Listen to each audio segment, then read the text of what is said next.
Hi, I'm Andrew Smith, Associate Director of Virginia Farm Bureau's Governmental Relations Department. And I'm Stephanie Talon, Assistant Director for Government Relations. We'll be continuing to join you occasionally virtually to bring you updates of things going on with Virginia Farm Bureau and issues affecting the farmers across Virginia. Stephanie, we've got an action alert out there to all of our members about a very important issue. Can you tell us more about it? Sure. So I think often our members are familiar with our action alerts for legislative issues and calls to respond and send emails and comments to your legislators. And this time we have a regulatory issue out there. So we need our members' help in responding to an action alert to a proposal. Comments are due October 2nd of this year. The Department of Environmental Quality has issued their proposal to renew the Virginia Pollution Abatement Regulation and General Permit for Poultry Waste Management, which is the 10-year permit that governs the management of poultry waste at confined poultry feeding operations, along with poultry waste utilized or stored by poultry waste end users or poultry waste brokers. So really affecting three aspects of the industry. And there's a lot of technical changes to the regulation that are simply technical updates, but there are three main areas where we have concerns and where we'd like our members to comment on. The biggest one is a new requirement for end users of poultry litter to report their transfer and land application records annually to DEQ.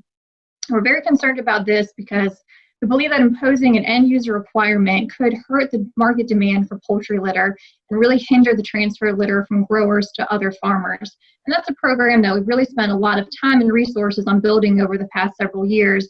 And we're concerned that adding those additional burdens for our end users of poultry litter could again hurt that market demand. In addition, the proposal requires poultry growers to report their transfer records to DEQ annually. DEQ already has the ability to collect these transfer records during inspections. So we prefer that DEQ maintain this instead of requiring, again, an additional burden to growers to automatically report their transfer records to DEQ. The third issue that we're concerned about is not actually included in the proposal. However, environmental groups are really pushing this issue, and that's ammonia emissions from poultry litter. And what they want is for DEQ to require growers to report the use of litter amendment products automatically to DEQ. However, there's no proven benefit in reporting this information for state Chesapeake Bay program efforts.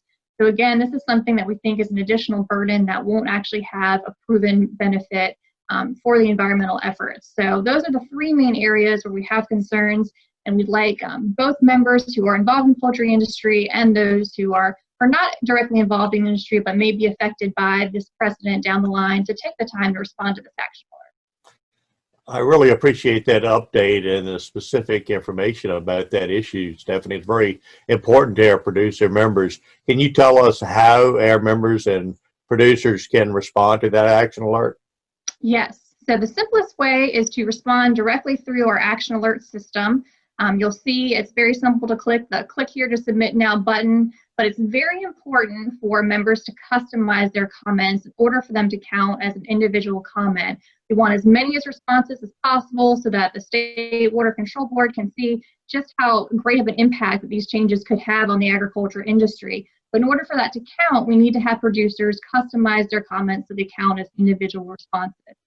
You'll see in the template that there are two places that we've offered to customize your thoughts if you want a starting off point. One, explain how this will directly impact your operation or you as a producer. For example, end users could express concerns that their personal business information could technically be viewed by anyone once it's submitted to a state agency.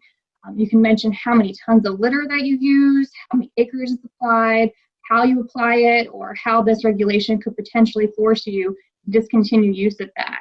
Again, even if you're not directly involved in the poultry industry, these additional reporting requirements could have the potential to set a precedent that down the road could affect all Virginia producers utilizing crop nutrients.